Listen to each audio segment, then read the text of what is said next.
பிரியமானவர்களே, காலை வேளையிலே 2 செஷன்லையும் கீழ்த்திசையாரின் போதகம் எப்படிப்பட்டது, புது உடன்படிக்கையின் போதகம் எப்படிப்பட்டது என்பதை வேத வசனங்களின் அடிப்படையிலே தியானிக்க தேவன் நமக்கு உதவி செய்தார்.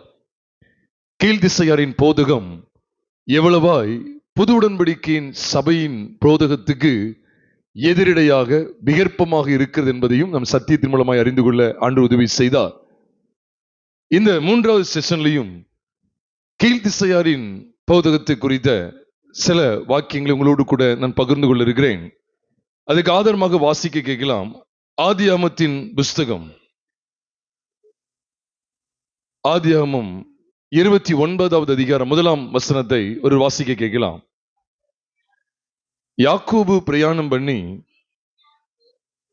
கீழ்த்திசையாரின் தேசத்தில் போய் சேர்ந்தான் என்று நாம் இங்கே கவனிக்கிறோம். இது மிக மிக முக்கியமான ஒரு பகுதி.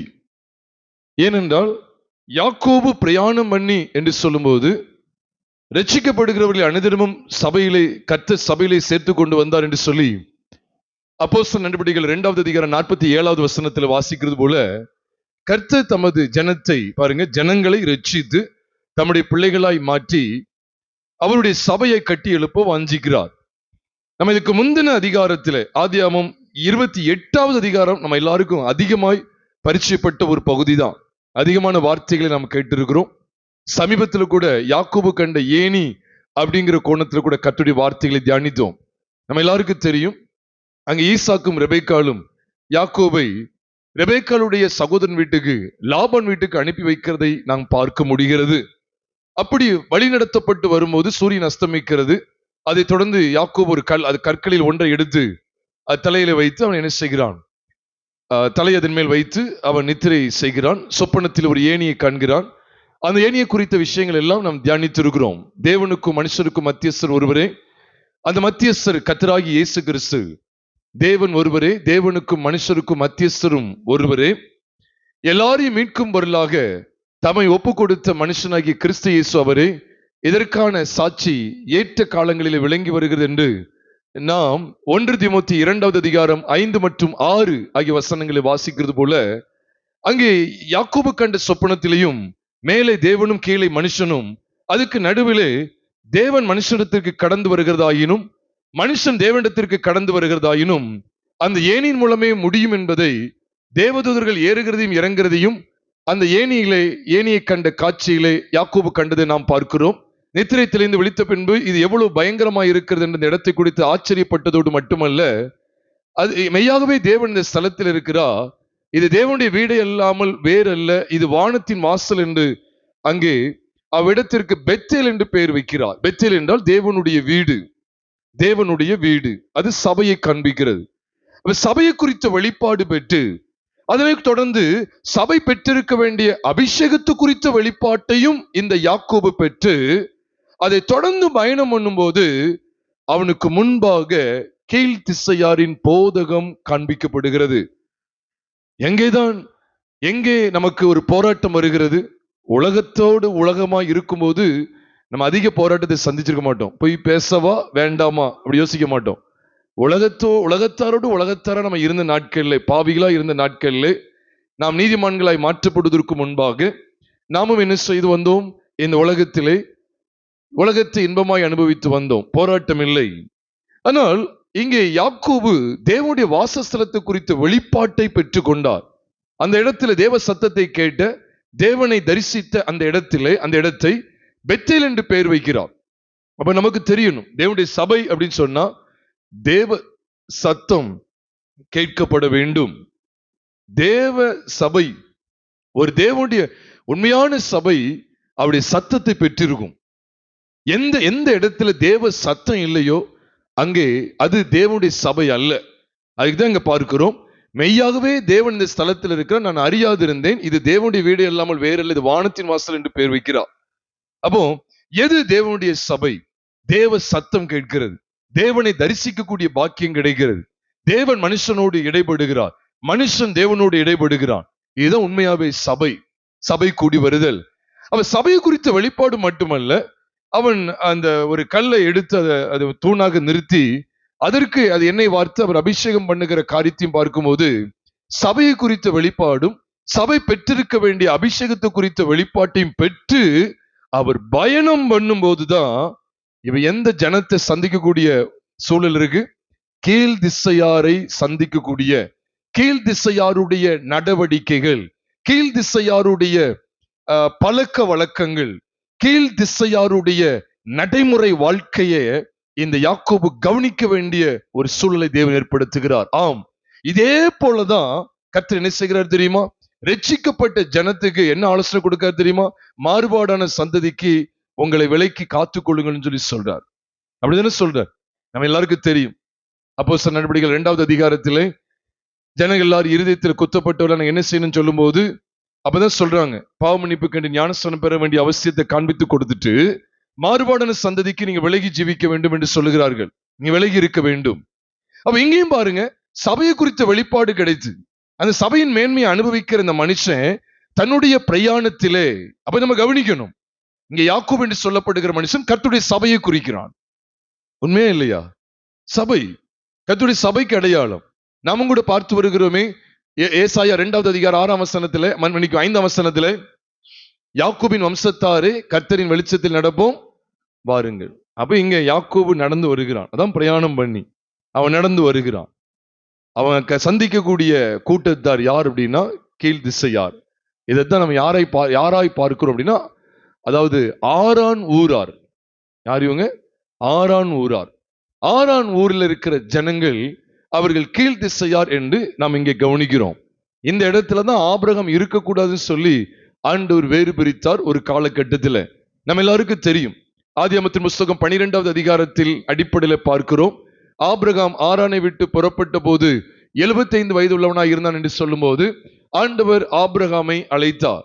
ஆனால் அந்த அழைப்பை குறித்து ஸ்தேவானுக்கு ஆண்டவர் வெளிப்படுத்தும் போது அப்போஸ்தலர் நடபடிகள் 7வது அதிகாரம் முதல் 3 வசனங்களை வாசிக்கும் போது அங்கே நம்முடைய பிதாவாகிய ஆபிரகாம் மெசொப்பொத்தாமியா நாட்டிலே குடியிருக்கிறதற்கு முன்னமே அங்கே காரானூரிலே, ஆமா, அந்த ஊர் என்கிற கல்தேர் பட்டணத்துல வாசம் பண்ணும் போது தேவன் என்ன செய்தார்? அவரை அழைத்தார் என்று சொல்லுகிறார்.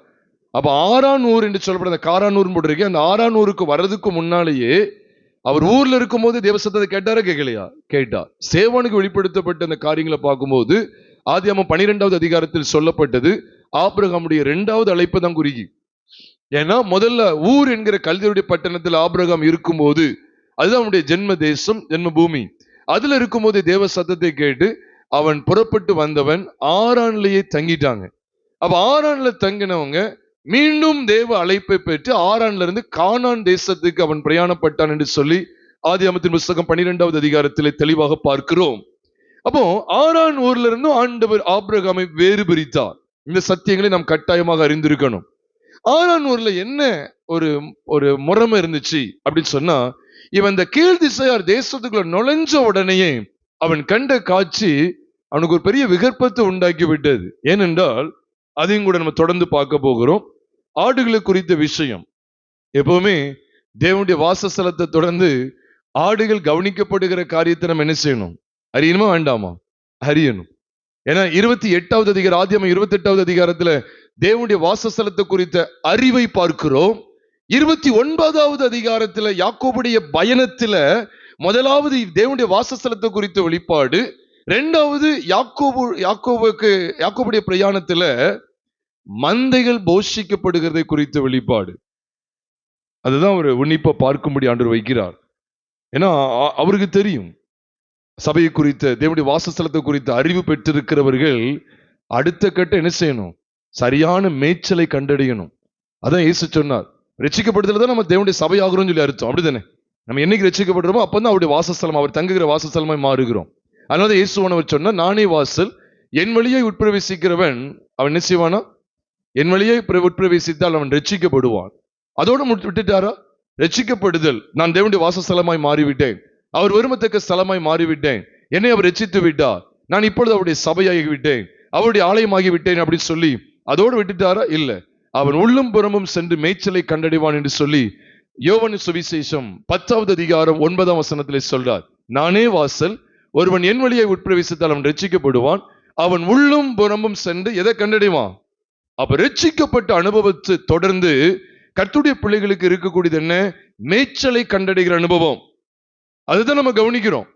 அப்போ அப்போ அப்போ யாக்கோபு, தேவனுடைய சபைக்கு அடையாளமா இருக்கக்கூடிய யாக்கோபு முதலாவது எதை கண்டடைகிறார்னா ரட்சிப்பை கண்டடைகிறார். ஏன்னா நம்ம முதல்ல உங்களோடு பகிர்ந்து கொண்டிருக்கிறேன். அதாவது மேலே தேவன், கீழே மனுஷன், நடுவுல மத்தியஸ்தரா எது வைக்கப்பட்டிருக்கு? ஏணி வைக்கப்பட்டிருக்கு. தேவனுக்கும் மனுஷருக்கும் மத்தியஸ்தர் யாருதான்? கர்த்தராகிய இயேசு கிறிஸ்து. அந்த ஏணியை இயேசு கிறிஸ்துவுக்கு அடையாளமா சொல்றேன்னா அதுக்கு வசன ஆதாரம் இருக்கு. யாக்கோபு கண்ட ஏணியில தேவதூதர்கள் ஏறுகிறது இறங்குறதையும் அந்த யாக்கோபு கண்டது போல இயேசு கிறிஸ்து நாத்தான் வேடத்துல விசேஷமா சொல்லும் போது யோவான் சுவிசேஷம் 1வது அதிகாரம் கடைசி வசனமாகிய 51ஆம் வசனத்துல பார்க்கும்போது அவர் சொல்லுவார், பின்னும் அவர் அவனை நோக்கி சொல்லுகிறார், வானம் திறந்திருக்கிறதையும் தேவதூதர்கள் மனுஷகுமாரனிடத்திலிருந்து ஏறுகிறதையும் இறங்குறதையும் இது முதல் காண்பீர்கள் என்று மெய்யாக உனக்கு சொல்லுகிறேன்னு சொல்றார். சொன்னாரா இல்லையா? அப்ப அன்னைக்கு ஏணியில தேவதூதர்கள் ஏறுகிறது இறங்குறதை பார்க்கிற காட்சி யாக்கோபுக்கு கிடைத்தது. இங்க புது உடன்படிக்கையில இந்த புதிய ஏற்பாடு சத்தியத்தின் புது உடன்படிக்கை மத்தியஸ்தராகிய இயேசு கிறிஸ்து மூலமா சீசருக்கு காண்பிக்கப்பட்ட அந்த காட்சி என்ன? மனுஷகுமாரனிடத்திலிருந்து தேவதூதர்கள் ஏறுகிறது இறங்குறது நீங்க இது முதல் பார்ப்பீர்கள். மனுஷகுமாரன் யாரு? மத்தியஸ்தர். வானத்திலே தேவன், பூமியிலே மனிதன். தேவன் ஒருவரே, தேவனுக்கும் மனுஷருக்கும் மத்தியஸ்தர் ஒருவரே. அப்ப அன்னைக்கு கண்ட அந்த ஏணி கர்த்தராகிய இயேசு. அப்போ நான் இப்படிதான் நம்ம ரட்சிக்கப்பட முடியும். அப்ப எனக்காக பரிந்து பேசுகிற இடத்துல என்னுடைய ஒட்டுமொத்த பாவங்களையும் நிவர்த்தி செய்கிற புது உடன்படிக்கையின் மத்தியஸ்தராய் அவர் வெளிப்பட்டதுனாலதான் நீங்களும் நானும் தேவனிடத்துல சமாதானம் பெற்றிருக்கிறோம். கர்த்தருக்கு ஸ்தோத்திரம். அப்ப இந்த காட்சியை கண்ட யாக்கோபு இரண்டாவது இந்த காட்சியை காண வேணும், மேய்ச்சலை கண்டறியக்கூடிய காட்சியை காணணும். சில நான் சபையாயிட்டேன், கர்த்தருடைய பிள்ளையாய் மாறிட்டேன், அதோட நிறுத்தி கொள்ளக்கூடாது. வேதனை சொல்லுதுன்னா சரியான மேய்ச்சல். அப்ப கீழ் திசையாருடைய போதகம், அவங்களுடைய போதனை, அவங்களுடைய நடவடிக்கை எப்படி இருந்தது அப்படின்னு சொன்னா, ஆடுகளை குறித்த ஆடுகளின் நிலவரத்தை சரியாக அறிந்து கொள்ள மாட்டார்கள், ஆடுகளை சரியாக போஷிக்க மாட்டார்கள். எதுக்கு நான் இதை ஆரம்பத்திலே கொண்டு வரலன்னா இது முடிவு பகுதியில் பார்த்து முடிக்கணும். ஏனென்றால் இன்னைக்கு நாம் சரியான விதத்தில் போஷிக்கப்படுகிறோமா? அதான் கேள்வி. நீங்க இஷ்டத்துக்கு நான் அங்க போறேன் இங்க போறேங்கிறது இல்ல, நான் சரியான விதத்துல போஷிக்கப்படுகிறேனா? கீழ்த்திசையாரினுடைய போதனை என்ன தெரியுமா? தொடர்ந்து பார்க்கலாம். அதனுடைய போதனை என்னதான் இருக்குன்னு பார்த்தா, கீழ்த்திசையாரின் தேசத்துல போய் யாக்கோபு சேர்ந்தான். சேர்ந்த உடனே அங்க பாருங்களேன், யாக்கோபுக்கும் அப்ப யாக்கோபு முதலே சொல்லிட்டேன், தேவனுடைய சபைக்கு அடையாளம் ஏணியை கண்டடைந்த மனுஷன். அப்படிதானே? ஏணியை கண்டாச்சு, தேவனுடைய வாசஸ்தலத்தை கண்ட மனுஷன், தேவ சத்தம், தேவனுடைய சஞ்சரிப்பு எல்லாத்தையும் கண்ட மனுஷன், அபிஷேகம் எல்லாம் தெரியும். அந்த இடத்துக்குள்ள வந்த மனுஷன் இப்ப அவனுடைய அடுத்த பிரயாணத்துல இப்ப யாக்கோபுடைய சிந்தை வேற, கீழ் திசையாரின் சிந்தை வேற. யாக்கோபுடைய போதகம் வேற, கீழ் திசையாருடைய போதகம் வேற. இப்ப அவங்க எதை போதிச்சு வச்சிருக்காங்க அப்படின்னு சொன்னா, 2ஆம் வசனத்தை உங்களுக்காக வாசிக்கிறேன். ஆதியாகமத்தின் புஸ்தகம் 29வது அதிகாரம் 2வது வசனம். அங்கு வயல்வெளியிலே ஒரு கிணற்றையும் அதன் அருகே மடக்கி இருக்கிற 3 ஆட்டு மந்தைகளையும் கண்டான். அந்த கிணற்றிலே மந்தைகளுக்கு தண்ணீர் காட்டுவார்கள். இது வழக்கமா உள்ளது. நல்லா கவனிச்சுக்கணும். அங்கே வயல்வெளியிலே ஒரு கிணற்றை கண்டா, அதன் அருகே மடக்கி இருக்கிற எத்தனை ஆட்டு மந்தை? 3 ஆட்டு மந்தைகள் மடக்கி போட்டாங்க. அப்படி போட்டாங்க. கிணறு இருக்கு, ஆனா அதுல அப்படி போட்டாச்சு. அந்த கிணற்றிலே மந்தைகளுக்கு தண்ணீர் காட்டுவார்கள். ஆனா அந்த சமயம் எப்படி இருக்கா? அந்த கிணற்றின் வாய் ஒரு பெரிய கல்லினால் அடைக்கப்பட்டிருந்தது. நம்ம நல்லா கவனிக்கணும். ஏன்னா அதுக்கு முந்தின பகுதியில அவருடைய காட்சியில ஏணியை காமிச்சவர், மத்தியஸ்தரை காண்பித்து கொடுத்தவர், இப்போ கிணற்றை காமிச்சுக்கிட்டு இருக்கிறார். நம்ம நினைப்போம், என்ன ஏணி கிணறு, என்ன உள்ள ஏணியை போட்டு இறங்கிதான் பண்ண போறாங்களா? எல்லாம் பாருங்க, எல்லாம் ஞான அர்த்தம் உள்ளவைகள். முதலாவது ரட்சிக்கப்படணும். அது தொடர்ந்து அந்த ரட்சிக்கப்பட்ட சபை சரியான விதத்துல போஷிக்கப்படணும். இப்ப அதுதான் காமிச்சு கொடுக்கிறார். யாக்கோபு ஒரு நல்ல மேய்ப்பனுக்கு அடையாளமா இருக்கிறாரு. ஆனா யாக்கோபு கண்ட அந்த ஆறான் ஊரார் இருக்காரு பாருங்க. யாரு? எந்த தேசத்தார்? எந்த திசையில உள்ளவங்க? கீழ் திசையில உள்ள அந்த கூட்டத்தினுடைய ஒரு பெரிய ஒரு சரியில்லாத தரமில்லாத ஒரு தன்மையை காண்பிக்கிறா. அது என்னன்னு பாருங்க. 3ஆம் வசனத்துல அவங்களுடைய வழக்கம் என்ன தெரியுமா? அவ்விடத்தில் மந்தைகள் எல்லாம் சேர்ந்த பின் கிணற்றின் வாயில் இருக்கும் கல்லை மேய்ப்பர் புரட்டி ஆடுகளுக்கு தண்ணீர் காட்டி மறுபடியும் கல்லை முன்னிருந்தபடி கிணற்றின் வாயில் வைப்பார்கள். யாக்கோபு அவர்களை பார்த்து, அந்த கீழ் திசையாரை பார்த்து, சகோதரரே நீங்கள் எவ்விடத்தார் என்றான். அவர்கள், நாங்கள் ஆரான் ஊரார் என்றார்கள். அப்பொழுது அவன், நாகூரின் குமாரனாகிய லாபானை அறிவீர்களா என்று கேட்டான். அறிவோம் சொன்னாங்க. அப்பதான் சொல்றான், ராகேல் அதோ ஆடுகளை ஓட்டி கொண்டு வருகிறான்னு சொன்னாங்க. 7ஆம் வசனத்துல அவர் சொல்றார் பாருங்க. அப்பொழுது அவன், இன்னும் வெகு பொழுது இருக்கிறதே, இது மந்தைகளை சேர்க்கிற வேலை அல்லவே, ஆடுகளுக்கு தண்ணீர் காட்டி இன்னும் என்ன செய்யலாம், மேய விடலாம். நீங்க ஏன் அரை மணி நேரத்துல சர்வீஸை முடிச்சிருந்தீங்க? நீங்க ஏன் 3/4 மணி நேரத்துல ஒப்பைத்திட்டு போலான்னு நினைக்கீங்க? ஆட்டையை கழிக்கிறது போல வெறும் அரை மணி நேரம் செய்தி கொடுத்துட்டு போனீங்கன்னா இந்த மந்தைகளுக்கு எப்படி ஆகாரத்தை கொடுக்கிறது அப்படிங்கிறது போல இவன் என்ன சொல்றாருன்னா, இன்னும் எவ்வளவு நேரம் இருக்கு, நீ இதுக்கு முன்னாலே என்ன செஞ்சுட்ட, உன் வழக்கம் எப்படி இருக்கு, கீழ் திசையார், இந்த கீழ் திசையாருக்குள்ள இந்த வழக்கம் எப்படி இருக்குன்னா, நீ இப்பவுமே என்ன செஞ்சிருத, ஆடு மந்தையெல்லாம் அப்பவே 3 மந்தையை மடக்கி போட்டாச்சு. மடக்கி கிடக்கிறத பாக்குறான். அது மடங்கடிக்கப்பட்ட நிலைமை தான் சொல்லணும். அது எவ்வளவு தவிச்சு போய் நிற்கும். அதுக்கு என்ன செய்யலாம், கல்லை புரட்டி, எது குயிக்கா வருதோ அது கல்லை புரட்டி என்ன செய்யலாம், தண்ணீர் இதுக்கு கொடுக்கணும். தண்ணீரை கொடுத்து மறுபடி மேய விட்டா இன்னும் அதுக்கு தேவையான ஆகாரத்தை என்ன செய்யலாம், எடுக்கலாம். இங்கதான் இரவு ஜெபம் வைக்கலையே, உபவாசம் கிடையாது, பைபிள் ஸ்டடி கிடையாது. என்னத்தையும் ஞாயிற்றுக்கிழமை ஒரு ஆராதனை ஒப்பைத்துட்டு ஆடுகள் எல்லாம் மடக்கி போட்டுட்டு அப்படி போயிடலாம் அப்படிங்கிற அந்த அர்த்தம் அல்ல. இதான் நம்ம ரொம்ப உன்னிப்பா கவனிக்க வேண்டியது இருக்கு. இப்படிப்பட்ட கீழ் திசையாரின் போதகம் நமக்குள்ளே வந்து விடக்கூடாது. கர்த்தர் அறியணுங்க. நல்லா டைம் எடுத்து கர்த்தர் என்ன செய்யணும், அதிகமா கர்த்தருக்கு நேரம் கொடுத்து அதிகமா கர்த்தருடைய வார்த்தைகளை கேட்பதற்கு நம்ம அதிகமாய் பிரயாசப்படணும். அப்ப அங்க இருக்கிற கீழ்த்திசையாரிடத்துல காணப்பட்ட தரமில்லாத தன்மை என்ன, தரங்கெட்ட ஒரு காரியம் என்ன அப்படின்னு கேட்டா, அவர்கள் மந்தைகளை சரியா மேய்த்து நடத்தல. மந்தைகளுக்கு சரியா பாருங்க, தண்ணி குடிச்சுட்டுனா அவங்க எல்லாம் எதுக்கு காத்திருக்காங்கன்னா, எதுக்கு அந்த கிணற்று வாய அந்த கல்லை புரட்டாம இருக்காங்க. இன்னைக்கு ஒரு கல் அப்படி மூடப்பட்ட மாதிரி இருக்கு, அது மூடி போட்டிருக்கு, கல்லை வைத்து மூடி போட்டு விட்டார்கள். இப்ப அந்த கல்லை எடுத்து அங்க வந்திருக்கிற அந்த ஆடுகளுக்கு கரெக்டா ஆகாரம் கொடுத்து அடுத்து மேய விட்டு அடுத்தடுத்து வரக்கூடியது மேய்ஞ்சி வரலாம். இது மந்தைகளை கூட்டி சேர்க்கிற நேரம் அல்லவே அப்படின்னு சொல்லி சொல்றார் 7ஆம் வசனத்துல. இது இன்னும் வெகு பொழுது இருக்கிறதே, இது மந்தைகளை சேர்க்கிற வேலை அல்லவே, ஆடுகளுக்கு தண்ணீர் காட்டி இன்னும் மேய விடலாம். இன்னும் அதுக்கு எவ்வளவு மேய்ச்சல் கொடுக்கலாம். என்னத்தையும் ஒரு 4 பாயிண்ட் சொல்லிட்டு நீங்க அப்படி போயிடலாமா? ஆடுகளை இன்னும் என்ன செய்யலாம், மேய விடலாம். இன்னும் எவ்வளவு சத்தியங்கள் அந்த ஆடுகளுக்கு சொல்லணும். ஆனா இவங்க என்ன செஞ்சிருந்தாங்க, 20 நிமிஷம் செய்தி போதும், அப்புறம் எல்லாத்தையும் உட்காந்து மடக்கி போட்டுடலாம் அப்படின்னு சொல்லி. என்ன மந்தைங்கிறது கர்த்தருடைய சபையை குறிக்கும். நம்ம எல்லாருக்கும் தெரியும், பயப்படாதே சிறு மந்தை என்று சொல்லி கர்த்தர் தம்முடைய தாசர்களை அழைத்தார். பயப்படாதே சிறு மந்தையே, ராஜ்யத்தை உங்களுக்கு கொடுக்க பிதா பிரியமா இருக்கிறான்னு சொல்லி சொன்னார். அப்ப அந்த மந்தைங்கிறது கர்த்தருடைய சபையை குறிக்கும். அப்ப இங்கே நம்ம ஒரு காட்சியை பார்க்கிறோம். இந்த மந்தை கீழ் திசையாருக்குள்ளாக அடங்கி கிடக்கிறது. கீழ் திசையாரின் நடத்துதலுக்கு, கீழ் திசையாரின் மூட பழக்கத்திற்கு, கீழ் திசையாருடைய கொள்கை கோட்பாட்டுக்கு அடிமைப்பட்டு கிடக்கிறது. அப்ப அந்த ஆடுகளுடைய நிலைமை எவ்வளவு பரிதாபம் பாருங்க. அப்ப யாருக்கு தான் இந்த அறிவு வரும் தெரியுமா? மத்தியஸ்தரை சரியா கண்டுகொண்ட ஒரு மனுஷனுக்கு தான், ஒரு மெய்ப்பனுக்கு தான் ஆடுகளை குறித்த சரியான நிலவரத்தை அறிய முடியும். இல்லைன்னா அவ்வளவுதான். இல்லைன்னா என்னது, என்னத்தையும் ஒரு 3 பாயிண்ட் சொல்லிட்டு இருந்தாலும் போயிடலாம் அப்படின்னு சொல்லி இல்ல. இன்னைக்கு மத்தியஸ்தரை சரியா அறிஞ்சிருந்தோம்னா, ஏனிய குறித்த சரியான வெளிப்பாடு நமக்கு இருந்துச்சு அப்படின்னு சொன்னா, தேவனுடைய வாசஸ்தலத்தை குறித்த, பெத்தேலை குறித்த சரியான வெளிப்பாடு நமக்கு இருந்துச்சு அப்படின்னா, அபிஷேகத்தை குறித்த காரியம் நமக்கு உண்மையாவே தெளிவா இருந்துச்சு அப்படின்னு சொன்னா, மந்தைகளை குறித்து அதிகமா நம்ம கவலைப்படுவோம். ஆனா பாருங்க, கீழ் திசையாருடைய காரியம் என்ன தெரியுமா?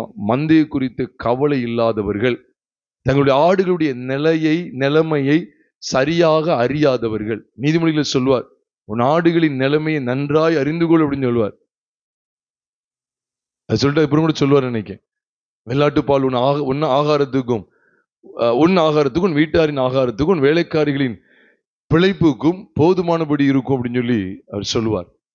அப்ப அந்த அளவுக்கு ஆடுகளுடைய நிலைமையை அறியணும். இங்க பாருங்க, இவங்க ஆடுகளை சரியாய் நடத்தல. அப்ப ஆடுகள் சரியா நடத்தப்படல. அதுல விசேஷமா என்ன தெரியுமா? போஷிக்கப்படுதல், மேய்ச்சல் காட்டப்படுகிறது. மேய்ச்சல் காட்டப்படுகிற பகுதி, தண்ணீர் காட்டப்படுகிற பகுதி, தண்ணீரும் மேய்ச்சலும். அப்ப இந்த விஷயத்துல கீழ் திசையாருடைய போதகம், அவங்களுடைய நடத்துதல், அவங்க நடப்பிக்கிற முறை எப்படிதான் இருக்கு அப்படின்னு கேட்டா, ஆடுகளை தவிக்க விடுவது, ஆடுகளை தவிக்க விடுவது, அது வேண்டிய ஆகாரத்தை கொடுக்கறது இல்லை. அவ தண்ணீர் காமிச்சு இன்னும் அதுக்கு ஆகாரம் எடுக்கிறதுக்கு அவங்களை என்ன செய்யலாம், செயல்படுத்தலாம். ஏன்னா அப்படி அதிகம் ஆகாரம் எடுத்துட்டா நம்மளே கேள்வி கேட்டுருவாங்களோ. அதனாலதான் தசமபாகத்தை குறித்த தெளிவான காரியங்களை சொல்லி கொடுத்துட்டா அப்போ அவங்க தெளிவடைஞ்சிருவாங்க. இதுதான் கீழ் திசையாரின் போதகம். ஆடுகளுக்கு சரியாய் தண்ணீர் காட்டுகிறது இல்லை, ஆடுகளுக்கு சரியாய் மேய்ச்சலை காட்டாமல் இருக்கிறார். அதனாலதான் இந்த கீழ் திசையாருக்குள்ளே காணப்படுகிற காரியங்களை ஆண்டு இங்க வெளிப்படுத்திக்கிட்டே இருக்கிறாரு. இது மந்தைகளை கூட்டி சேர்க்கிற நேரம் அல்லவே. இன்னும் மேய விடலாமே, இன்னும் தண்ணீர் காட்டி மேய விடலாமே. இவங்க பாருங்க, இவங்க எல்லாம் 3 மந்தையை கொண்டு வந்தாச்சு. இனிமே அடுத்து வர்றதெல்லாம் அதுக்கு வரைக்கும் இந்த 3 மந்தை அப்படியே கிடக்கும், தவிச்சிரும். வந்தோடனே தாகத்து தண்ணி கொடுக்கலாம்ல, கொடுக்க மாட்டேங்காங்க, அப்படியே போட்டாங்க. மந்தையை கேடு கேட்டு போனா நமக்கு என்ன அப்படின்னு சொல்லி மந்தையை குறித்து கவலையற்று இருக்கிற மேய்ப்பர்களை கீழ்த்திசையாரின் பகுதியிலே கர்த்தருடைய வேதம் காண்பிக்கிறது. ஏன் யாக்கோபுக்கு இவ்வளவு ஒரு வெளிச்சம் இருக்கு அப்படின்னு கேட்டா, இந்த யாக்கோபு கூடாரவாசியும் குடசாலியமா இருந்தாரு. ஏன்னா இந்த யாக்கோபு ஏணியை கண்ட மனுஷன், தேவ சத்தத்தை கேட்ட மனுஷன், தேவன் தன்னோடு இடைப்பட்டதை அனுபவித்த மனுஷன், அபிஷேகத்தின் காரியத்தை அறிந்த மனுஷன், தேவனுடைய வாசஸ்தலத்தை குறித்த வெளிப்பாடு பெற்ற மனுஷன். உண்மையாவே சொல்றேங்க, தேவனுக்கும் மனுஷருக்கும் மத்தியஸ்தரா இருக்கிற கர்த்தராகிய இயேசு கிறிஸ்துவை சரியா கண்டுகொண்ட தேவ தாசர்கள் தான் அவர்களுடைய சபைகளை சரியான விதத்துல போஷித்து நடத்த முடியும். அதை தொடர்ந்து பாருங்களேன், அவங்க என்ன சொல்றாங்க தெரியுமா? இன்னும் மேய்விடலாமே சொன்னதுக்கு 8ஆம் வசனத்துல சொல்றாங்க, அதற்கு அவர்கள் எல்லா மந்தைகளும் சேரும் முன்னே அப்படி செய்யக்கூடாது, சேர்ந்த பின் கிணற்றின் வாயிலுள்ள கல்லை புரட்டுவார்கள், அப்பொழுது ஆடுகளுக்கு தண்ணீர் காட்டுவோம் என்றார்கள். அதை யாக்கோபு உடைக்கிறார் பாருங்க. கொஞ்சம் பேசிட்டு இருக்கும் போதே ராகேல் ஓட்டிட்டு வர்றா. அப்பதான் இதை கண்ட உடனே 10ஆம் வசனத்தின் பின்பகுதியை பாருங்க. யாக்கோபு போய் கிணற்றின் வாயில் இருந்த கல்லை புரட்டி தன் தாயின் சகோதரனாகிய லாபானின் ஆடுகளுக்கு என்ன காட்டினா, தண்ணீர் காட்டினான்னு சொல்லி நாம் இங்கே கவனிக்கிறோம். அதுதான் நம்ம அதிகமா இந்த இடத்துல உணர்வும் பிரியமானோம்ல. அப்போ அவன் கல்லை புரட்டிட்டான், கல்லை புரட்டி. அப்ப இதெல்லாம் என்ன படிக்கிறோம் அப்படின்னு சொன்னா, அந்த கீழ்த்திசையாரின் போதகத்தை புரட்டி போடுகிறான். கீழ்த்திசையாருடைய நடைமுறை வாழ்க்கையை புரட்டி போடக்கூடிய யாக்கோபு. அப்ப நமக்கு இந்த வெளிப்பாடு வேணும். ஏனிய குறித்த வெளிப்பாடு கிடைச்சிட்டல, மத்தியஸ்தர் குறித்த வெளிப்பாடு கிடைச்சிட்டல, தேவனுடைய சபை வாசஸ்தலத்தை குறித்த வெளிப்பாடு, அபிஷேகத்தை குறித்த வெளிப்பாடு கிடைச்சிட்டல. அப்ப நம்ம என்ன செய்யணும் அப்படின்னா, அந்த மந்தைக்கு நடுவில் இருக்கக்கூடிய கீழ்த்திசையாரின் போதகம் என்று சொல்லுகிற கீழ்த்திசையாருடைய நடைமுறை கோட்பாடு, நடைமுறை வழக்கம் எல்லாத்தையும் புரட்டி போட யாக்கோபை கர்த்தர் அழைக்கிறார். அதனாலதான் கீழ்த்திசையாரின் போதகம் வேற, யாக்கோபிடத்தில் காணப்பட்ட போதகம் வேற. அப்ப புதிய ஏற்பாடுல அதுக்கு ஆதாரம் இருக்குதா? புதிய ஏற்பாடுல அதுக்கு ஆதாரம் இருக்கு. அதான் முதலே பார்த்தோம். யோவான் 10வது அதிகாரம் 9ஆம் வசனத்தை, நானே வாசல், ஒரு என் வழியை பிரவேசித்தால் அவன் உள்ளும் புறமும் சென்று ரட்சிக்கப்படுவான், அவன் உள்ளும் புறமும் சென்று மேய்ச்சல் என்ன செய்வான், கண்டடைவான் என்று அங்க பார்க்கிறோம். இதைத்தான் ஆதி அப்போஸ்தலர்கள் செய்தாங்க. சபைகளுக்கு அவங்க என்ன, சபைகளை எழுப்பிட்டு அப்படி விட்டுட்டாங்களா? தேவனுடைய வாசஸ்தலத்தை எழுப்பிட்டு விட்டுட்டாங்களா? இல்ல, அவங்களுக்கு தேவையான ஆகாரத்தை அவங்க கொடுத்துக்கிட்டே இருந்தாங்க.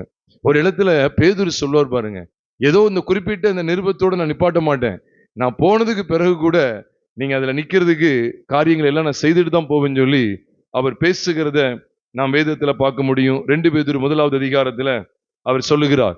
2 பேதுரு 2வது 2 பேதுரு 1வது அதிகாரம் 12வது வசனத்தை நான் உங்களுக்காக வாசிக்கிறேன். 2 பேதுரு 1வது அதிகாரம் 12ஆம் வசனத்திலிருந்து நான் உங்களுக்காக வாசிக்கிறேன்.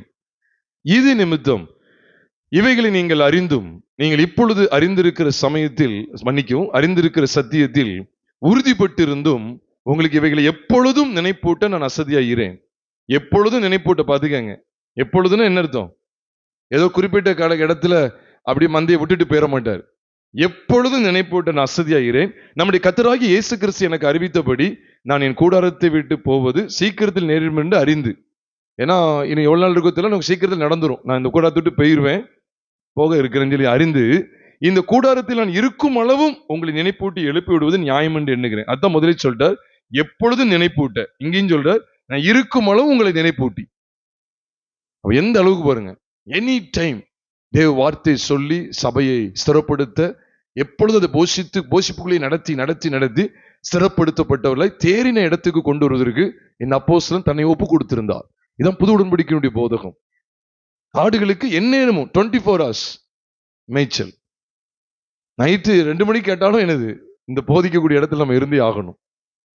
15 சொல்றாரு, மேலும் நான் சென்று போன பின்பு, நான் உலகத்தோடு போனதுக்கு அப்புறம் கூட இவைகளை நீங்கள் எப்பொழுதும் நினைத்து கொள்ள ஏது உண்டா இருக்கும்படி பிரயத்தனம் பண்ணுவேன்னு சொல்றாரு. அப்படின்னு என்ன அர்த்தம்? அதுக்கு நான் எல்லாத்தையும் செஞ்சிருவேன். என்ன அர்த்தம்?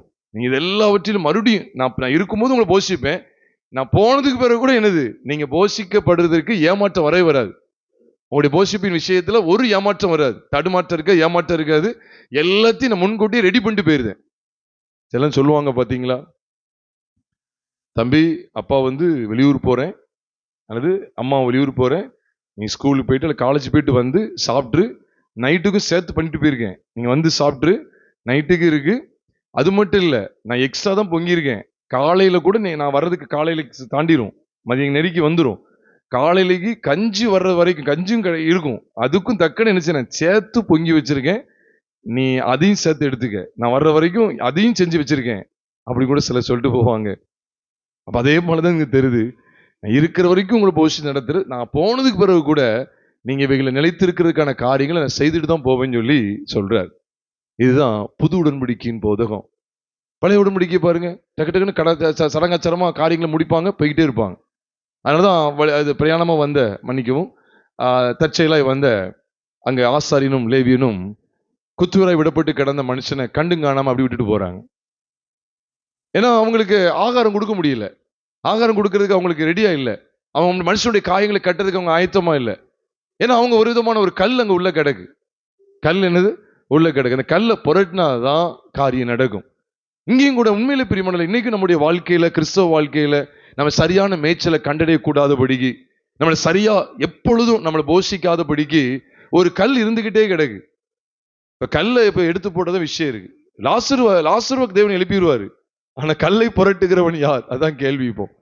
இப்ப கல்லை புரட்டி என்ன செய்யுங்க, கல்லை எடுத்து போடுங்கள் அப்படின்னு சொல்லிட்டார். அவ்வளவுதான். கல்லை எடுத்துட்டா யாரை வெளியே கொண்டு வந்துடலாம், ஜீவன் வந்துடும். நீ கல் உள்ள கிடக்குறனாலதான் ஜீவன் இல்லை. உண்மையிலேயே ஆடுகள் மட்டும் அப்படியே கடந்துன்னா சில ஆடுலாம் செத்தே போயிடும், தவணமா இருந்து செத்துரும், தவிச்சு செத்துரும். ஏன்னா நிறைய மெய்ப்பர்கள் கல் அப்படி அடைச்சி வச்சுட்டாங்க, ஜனங்களுக்கு சரியா அந்த தண்ணீரை காட்டாம. அப்ப இந்த கல் இருக்கிற வரைக்கும் ஜீவன் வெளிப்படாது. அப்ப கல்லை புரட்டி போட்டாதான் லாசர் வெளிப்பட முடியும், ஜீவன் வெளி வரும். இல்லைன்னா மரித்த நிலைமையிலே கிடக்க வேண்டியதுதான். இப்ப கல் இருந்துன்னா உயிரோட அவனை எழுப்புறவர் கல்லுத்து மாட்ட மாட்டாரா? அந்த வேலையை நம்மகிட்ட தான் கொடுத்திருக்காரு. கல்லை எடுத்துதான் ஆகணும். அந்த கல் நம்ம எடுத்துதான் ஆகணும். உள்ள மனுஷன், செத்து போன மனுஷனே அவர் வெளியே கொண்டு வர்றதுக்கு அவ்வளவு வல்லமை இருக்குன்னா, அந்த மனுஷனை வெளியவா, லாசரு வெளியவான்னு சொல்லி அந்த அளவுக்கு வெளியே எழுப்பக்கூடிய அளவுக்கு ஒரு வல்லமை இருக்குன்னா, இந்த கல்லை பார்த்து கல்லு அகன்று போ அப்படின்னு சொன்னா போவாதா? நீங்க சொல்லுங்க, போகுமா போவாதா? போயிரும். ஆனா கல்லை எடுத்து போட நம்மளதான் சொல்ல, நம்மளதான் எதிர்பார்க்கிறாரு. அந்த சரியான சத்தியத்தை அறிந்து கொள்வது உன் கையில தான் கொடுக்க. நீ இன்னும் கீழ்த்திசையாருடைய போதகத்துல நீ இருக்க போறியா, இல்ல புது உடன்படிக்கையின் உபதேசத்துல இருக்க போறியா? இன்னும் நீ அதே இடத்துல ஏதோ ஒரு 1/2 மணி நேரம் ஒப்பைத்திட்டு போற, அதுதான் உனக்கு முக்கியமா? இல்ல நீ தரமான சத்தியங்களை எப்பொழுதும் கேட்கக்கூடிய இடத்துக்கு நீ இருக்க போறியா? அதுதான் அன்று வைக்கிறாரு. இப்ப நீங்க இது பேதுரு மட்டும் இல்ல, எபேசு சபைக்கு ஊழியம் செய்த, எபேசு சபையில ஊழியம் செய்த, எபேசில சபையை உருவாக்கி அதுல ஊழியம் செய்து வந்த, எனக்கு 3 வருஷ காலமா ஊழியம் செய்து வந்த அப்போஸ்தலனாகிய பவுலையும் பாருங்களேன். அப்போஸ்தலர் நடவடிக்கைகள் 20வது அதிகாரத்துக்கு வாங்க. 20வது அதிகாரத்துல அங்குள்ள மூப்பரெல்லாம் அழைச்சு வர சொல்றார். அப்போஸ்தலர் நடவடிக்கைகள் 20வது அதிகாரம் 17ஆம் வசனத்துல பாக்குறோம். மிலேத்துவில் இருந்து அவன் எபேசுவுக்கு ஆள் அனுப்பி சபையின் மூப்பரை வரவழைத்தான். வரவழைச்சிட்டு அங்க சொல்றார், இப்ப நான் 3 வருஷ காலமா உங்களுக்கு நான் எப்படிலாம் இருந்தேன்னு சொல்லி அங்க பேசுகிறார். 31ஆம் வசனத்தை நான் வாசிக்கிறேன். அப்போஸ்தலர் 20:31. ஆனபடியால் நான் 3 வருஷ காலமாய் இரவு மட்டும் அல்லது பகல் மட்டும் சொல்றாரா? இல்ல, இரவும் பகலும் கண்ணீரோடே இடைவிடாமல், பாருங்க அந்த வார்த்தையை ஞாபகம் வச்சுக்கங்க, நோட் பண்ணுங்க. இடைவிடாமல் அவனவனுக்கு புத்தி சொல்லி கொண்டு வந்ததை நினைத்து விழித்திருங்க. அதை நினைச்சு என்ன செய்யுங்க, விழிச்சிருங்க. எதை நினைச்சு? இரவும் பகலும் இடைவிடாமல்.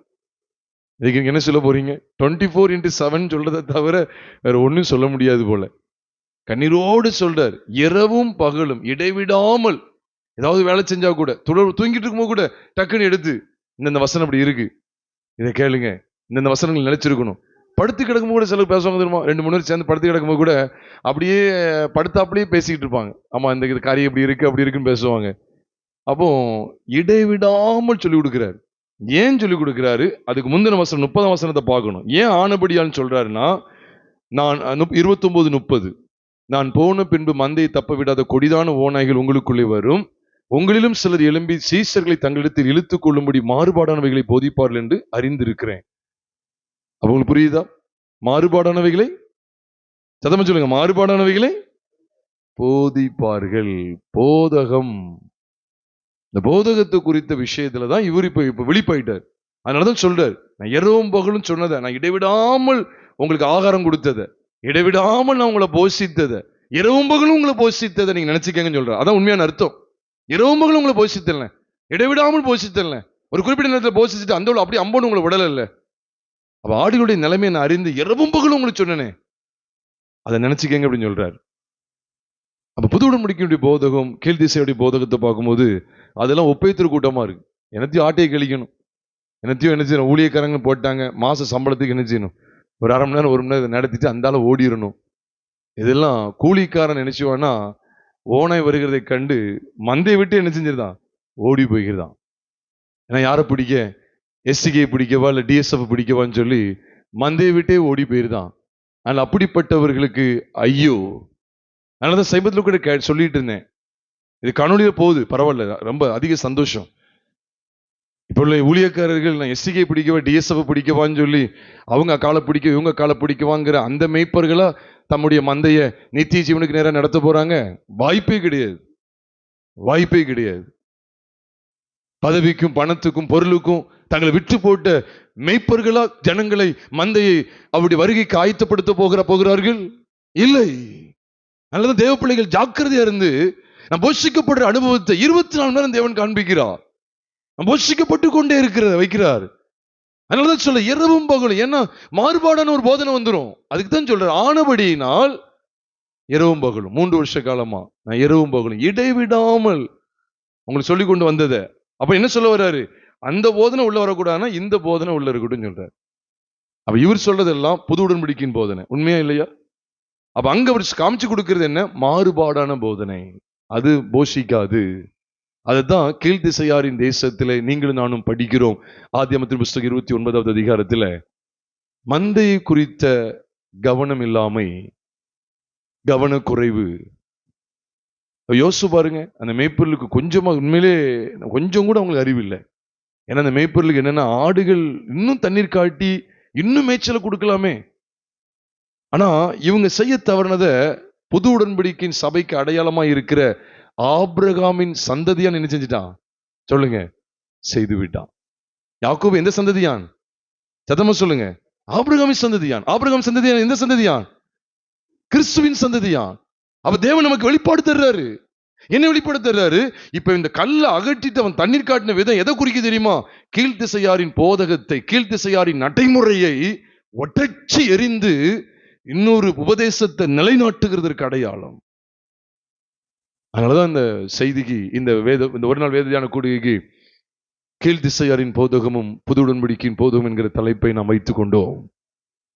அப்ப யாக்கோப பாருங்க, வாசஸ்தலத்தை குறித்த வெளிப்பாடு தந்து, உண்மையிலேயே சொல்லப்போனா நீங்க தற்செயலா நடந்து நினைச்சுறாங்க, தேவன் இந்த கீழ்த்திசையின் தேசத்துக்கு அனுப்பி விடுறாரு. அனுப்பும் போது சும்மா ஒரு கோலை பிடிச்சிட்டு வந்தாங்க இல்ல, வெறுங்கையா வந்தா அப்படிங்கிற அந்த அர்த்தத்துல இல்ல. அனுப்பும் போது வெளிப்பாடோடு அனுப்புகிறா.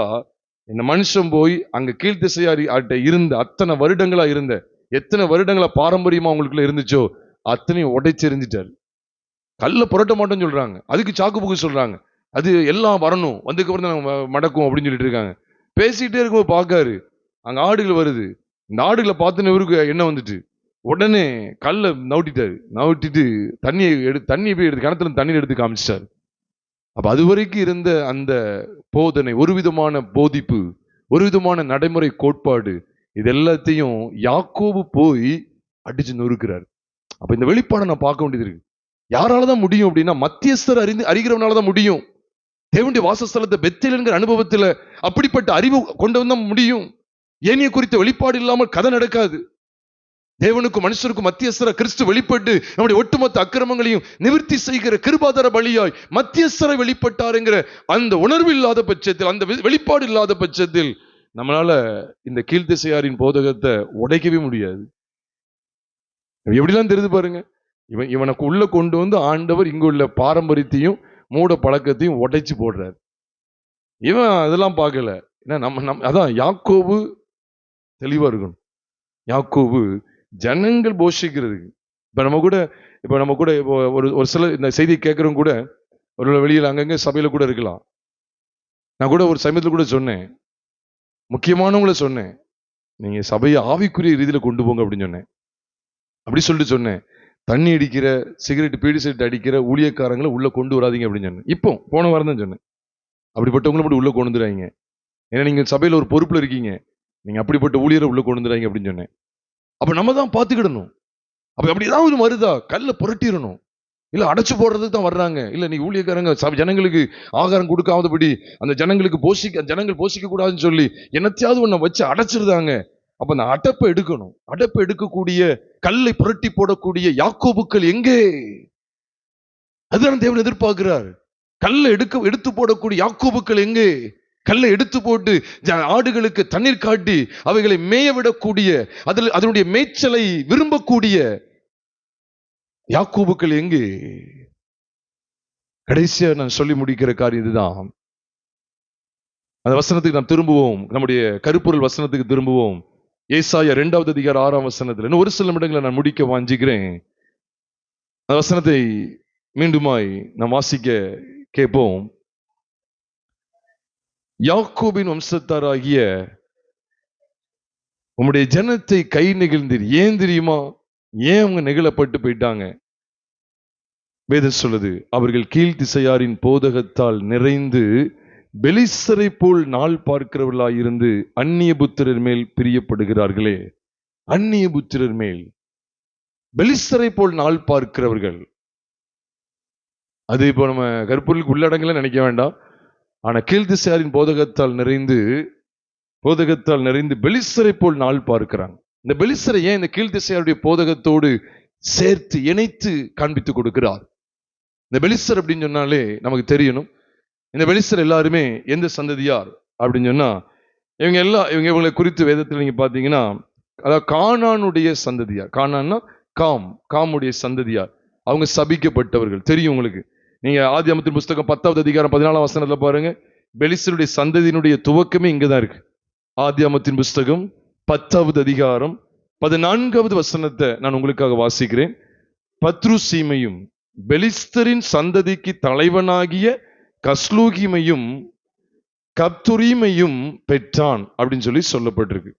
அப்ப இதை யாருடைய குமாரர் இங்க வெளிப்படுத்தப்படுறாங்க அப்படின்னா 6வது வசனத்திலே பார்க்கிறோம். காமுடைய குமாரர். நோவாவுக்கு 3 பிள்ளைகள், சேம் காம் யாப்பேத். அதுல காமுடைய குமாரர் தான் இங்க வர்ணிக்கப்படுறாங்க. அதுலதான் யார் வர்றா? பெலிஸ்தியா. எங்கதான் வர்றாங்க? பெலிஸ்தர் எந்த சந்ததியில தான் வர்றாங்க? சபிக்கப்பட்ட கானான் சந்ததியா. நான் பெலிஸ்தர் குறித்து இப்ப ரொம்ப பெரிய பாடம் எடுக்கல, கருப்பொருளுக்கு அது வேற மாதிரி பேரக்கூடாது. பெலிஸ்தர் குறித்து நீங்க ஒரே விஷயத்தை கண்டீங்க அப்படின்னு சொன்னா, இந்த இப்ப நம்ம படிச்சோமே, ஜனங்களுடைய மேய்ச்சலை தான் அவன் திருடுவான். அவனுடைய நோக்கமே என்ன தெரியுமா? நீங்க தாராளமா பாருங்க. முடிஞ்ச கத்து சொல்ல 2 காரியத்தை மட்டும் சொல்லி நான் முடிக்க வாஞ்சிக்கிறேன். அவன் என்ன செய்வான்னா, திருடன். எப்படி கீழ்த்திசையார் இது மேய்ச்சலை சரியா கொடுக்காம இருக்கிறாங்களோ, அதே போல பாருங்க 1 சாமுவேலின் புஸ்தகம் 23வது அதிகாரம் 1ஆம் வசனத்தை எடுத்தீங்கன்னா வாசிங்க. 1 சாமுவேல் 23வது அதிகாரம் 1ஆம் வசனத்தை ஒருத்தங்க வாசிக்கலாம். இது பெலிஸ்தர் கேகிலாவின் மேல் யுத்தம் பண்ணி எதை கொள்ளையிடுறாங்க? களஞ்சியங்களை கொள்ளையிடுகிறார்கள் என்று தாவீதுக்கு அறிவிக்கப்பட்டது. அவங்களுடைய நோக்கமே என்ன தெரியுமா? ஃபீல்ட்ல அந்த நிலப்பகுதியில அவங்க என்ன செய்வாங்க? களஞ்சியத்தை கொள்ளையிடுவாங்க, தானியத்தை கொள்ளையிடுவார்கள். அதை நம்ம ரொம்ப ஜாக்கிரதையா இருக்க வேண்டியது. ஏன் இந்த இடத்துல கீழ்த்திசையாரின் போதகத்தால் நிறைந்து பெலிஸ்தரை போல நாள் பார்க்கிறவங்க இருக்காங்க. அப்ப பெலிஸ்தரை ஏன் அடையாளப்படுத்துகிறார்? பெலிஸ்தரை ஏன் சபைக்கு காண்பித்து கொடுக்கிறார் என்றால், பெலிஸ்தருடைய ஒரு உண்மையான சுபாவம் என்ன அப்படின்னு கேட்டா, அவங்கள்ட்ட இருந்த ஒரு சுபாவம் என்ன அப்படின்னு கேட்டா, களஞ்சியத்தை கொள்ளிடுவாங்க, தானியத்தை கொள்ளிடுறது. அப்ப தானியம் நமக்கு தெரியும், தானியம் கர்த்தருடைய வார்த்தை. தானியம் உண்மையாவே கர்த்தருடைய வார்த்தை. தானியம் என்பது தானியம் அப்பத்துக்காக இடிக்கப்படும் என்று சொல்லி கூட ஏசாயா 28வது அதிகாரம் 28வது வசனத்துல வாசிக்கிறேன். ஏசாயா 28:28 தானியம் அப்பத்துக்காக இடிக்கப்படும் என்று அங்க சொல்லப்பட்டிருக்கிறது. அப்ப அப்பத்துக்கு தானியம் இடிக்கப்படுகிறது. அதே போலதான் கர்த்தராகிய இயேசு கிறிஸ்து நமக்காக அவர் நம்முடைய ஜீவ அப்பமாய் அவர் தம்மை வெளிப்படுத்தினார். அப்ப தானியம் எதுக்கு அடையாளம்? கர்த்தருடைய வார்த்தைக்கு அடையாளம். அப்ப அந்த வார்த்தை மாம்சமாகி, அந்த மாம்சத்தை குறித்து சொல்றார், ஜீவ அப்பம் நானே, என் மாம்சத்தை புசித்து என் ரத்தத்தை பானம் பண்ணுகிறவனுக்கு நித்திய ஜீவன் உண்டு, நான் அவனை கடைசி நாளில் எழுப்புவேன். அப்ப அந்த அப்பம் தானியத்துக்காக அப்பத்துக்காக தானியம் இடிக்கப்படும் என்று சொல்லப்பட்டிருக்கிறது. அப்ப தானியம் வார்த்தைக்கு அடையாளம். அதனாலதான் அந்த வார்த்தை மாம்சமாகி கிருபையினாலும் சத்தியத்தினாலும் நிறைந்தவரை நமக்குள்ளே வாசம் பண்ணினார் என்று யோவான் சுவிசேஷம் 1வது அதிகாரம் 14ஆம் வசனத்துல பார்க்கிறோம். பெலிஸ்தருடைய நோக்கமே என்ன அப்படின்னா, அதான் நான் கடைசியா சொல்லி நான் முடிக்கிற பகுதி, இந்த ஒரு நாள் வேத தியான கூடிகளை நான் முடிக்கிற கடைசி பகுதி இதுதான். பெலிஸ்தர்களுக்கு எச்சரிக்கை. அவர்கள் சின்ன ஒரு நாடகமா இருக்கலாம், அல்லது சினிமாவா இருக்கலாம், ஏதோ ஒரு காட்சி, அது மூலமா நம்முடைய ஆவிக்குரிய வாழ்க்கையின் தரத்தை அவன் திருடி விடுவான். நம்முடைய ஆவிக்குரிய வாழ்க்கையில் நாம் பெற்றிருக்கிற அந்த தேவ கிருபை, தேவனோடு உள்ள அந்த உறவு, இதை சத்துருவானவன் திருட முயற்சிக்கிறான். அதனாலதான் பெலிஸ்தர் குறித்த காரியங்கள் அங்கு வெளிப்படுத்தப்படுகிறது. கீழ்த்திசையாரின் போதகத்தை காண்பித்து கொடுக்கிற இடத்துல இப்ப இன்னொரு இடத்தையும் பாருங்க. அந்த பெலிஸ்தருடைய நோக்கமே இந்த இடத்துல வந்துருவாங்க, அந்த களஞ்சியர் பார்த்தீங்களா, அந்த இடத்துக்கு வந்துருவாங்க. ஒரே ஒரு இடத்தை மட்டும் காண்பித்து நான் முடிக்க வாஞ்சிக்கிறேன். 1 நாளாகமத்தின் புஸ்தகம் 11வது அதிகாரம், 1 நாளாகமும் 11:13 உங்களுக்காக நான் வாசிக்கிறேன். 13, பெலிஸ்தர் பாஸ்தம்மில் இருக்கிற வார்கோதுமை நிறைந்த வயல் நிலத்தில் யுத்தத்திற்கு கூடி வந்த போதும், அவன் நோக்கமே என்னன்னா அங்கதான் வருவாங்க. அந்த நிலத்தின் நடுவிலே அழகா போட்டுருக்கு பாருங்க, பெலிஸ்தர். நான் 13, 14 சேர்த்து வாசிக்கிறேன். 1 நாளாகமும் 11வது அதிகாரம் 13 மற்றும் 14 நான் உங்களுக்காக வாசிக்கிறேன். பெலிஸ்தர் பாஸ்தம்மில் இருக்கிற வார்கோதுமை நிறைந்த வயல் நிலத்தில். நான் முன்னால எனக்கு இன்னைக்கு ஞாபகம் இருக்கு, பாஸ்தமீம் அப்படின்னாலே இந்த பிளட் அப்படின்னு சொல்லுவாங்க, அந்த ரத்த பார்டர், இந்த பார்டர் ஆஃப் பிளட் இது ஒன்று வரும். அது எனக்கு சரியா எனக்கு இப்போ ஞாபகத்துக்கு இல்லை, ஆனா அந்த மாதிரி தான் ஒன்று ஒரு அர்த்தம் வரும். அந்த நிலம் அப்படின்னாலே அந்த ரத்த சம்பந்தப்பட்ட உண்மை அதுதான். அது சபையை குறிக்கி. ரத்தத்தினால் மீட்கப்பட்டவர் யாரு? கர்த்தராகிய இயேசு கிறிஸ்து ரத்தத்தினால் மீட்கப்பட்டவர் யாரு? சபை. பாஸ்தமீம்னாலே அதுதான் குறிக்கி. பாஸ்தமீமில் இருக்கிற வார்கோதுமை நிறைந்த வயல், அப்ப கர்த்தராகிய இயேசு கிறிஸ்து ரத்தத்தினால் மீட்கப்பட்ட சபை. அப்ப அதுல வார்கோதுமை நிறைஞ்சிருக்கு. அப்ப அந்த இடத்துல இவங்க வந்து என்ன செய்றாங்க, ஜனம் பெலிஸ்தரை கண்டு ஓடின போதும் இவன் தாவீதோடு கூட அங்க இருந்தான். 14 அடுத்த வசனத்தை பாருங்க. அப்பொழுது அவர்கள் அந்த நிலத்தின் நடுவிலே நின்று அதை, அப்படின்னா என்ன அர்த்தம்? அவன் வந்தது எதுக்கு தான் வந்திருக்கான்? நிலத்துக்கு தான் வந்தான். நிலத்தினால் மீட்கப்பட்ட ஜனத்தினிடத்திலிருந்து அந்த மேன்மையை திருடணும். திருடன் திருடவும் கொல்லவும் அழிக்கும் வருகிறான் என்று வேறொன்றுக்கு வரான். கேகிலாவுக்கு மேலே அதுதான் வந்தான். கேகிலாவுக்கு வந்தது எதுக்குதான்? இதோ பெலிஸ்தர் கேகிலாவின் மேல் யுத்தம் பண்ணி களஞ்சியங்களை கொள்ளையிடுகிறார்கள் என்று தாவீதுக்கு அறிவிக்கப்பட்ட போது, பெலிஸ்தருடைய நோக்கம் என்ன? திருடுறேன். உண்மையாவே நானும் அதை உண்மையாவே உணர்ந்து சொல்றேன். நம்முடைய ஜெப நேரத்தை அவன் அதிகமா திருடி கொண்டிருக்கிறான். வேத வாசிப்பு, வேத தியான நேரத்தை அதிகமா திருடுறான்.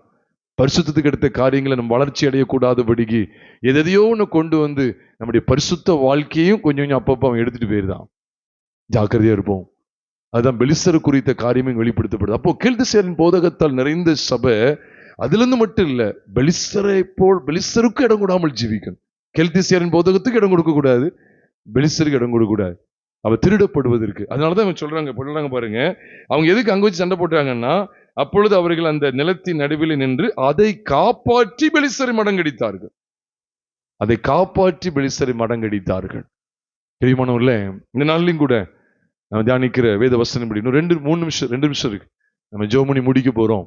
ஆண்டவரே, இந்த நாளில் நாங்கள் கேட்டதான நம்முடைய ஜீவனுள்ள வார்த்தைகளின்படி ஆண்டவரே, நாங்கள் கீழ்த்திசையாரின் போதகத்துக்கு இடம் கொடாமல் நீ கீழ்த்திசையாருடைய காரியங்கள் என்ன என்பதை எங்களுக்கு தெளிவாக காண்பித்தீரே.